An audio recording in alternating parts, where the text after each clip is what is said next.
You're tuned to the best newscast in Indiana on Wish TV, Channel 8.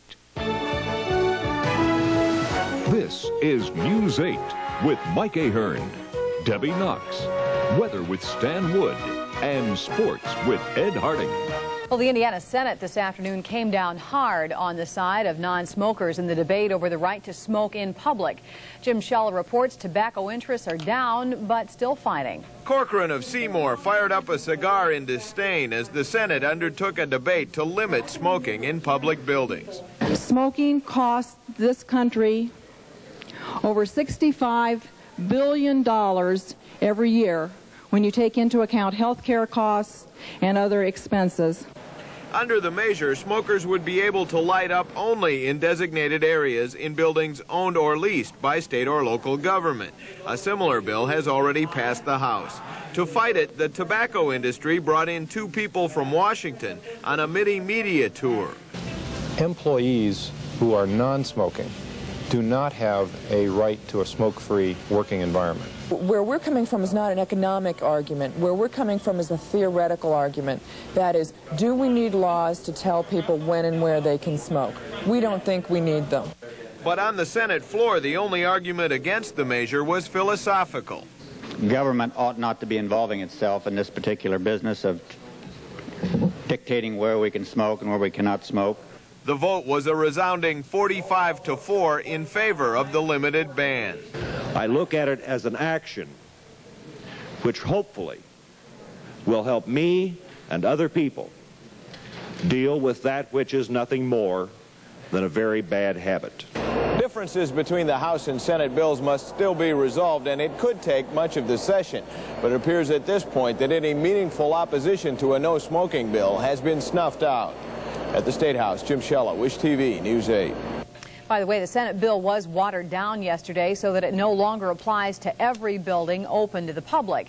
Some senators who supported it today ask that the stronger measure may not be brought back. Several businesses statewide have already limited smoking in offices, but now an Indianapolis-based insurance company is going one step further by announcing plans to totally ban smoking at company headquarters. News 8's Kim Sanders has that story. As a form of New Year's resolution, American United Life Insurance has declared war on smoking. This month, the company issued a list of restrictions on smoking in company headquarters. But managers went further. They've announced the restrictions will become a total ban on smoking next year. Terry Davis has smoked for 15 years, and he says he doesn't want to quit. While the new rule doesn't thrill him, he says he doesn't have much choice. I'm certainly concerned about what life will be like at that point. You know, will I be able to go 4 or 5 hours or whatever it may be from the time I arrive at work till the time lunch is here.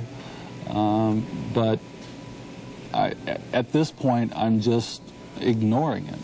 Terry's co-worker Lillian Tatum is thrilled with the new rule. I think we can both work with him not smoking as well.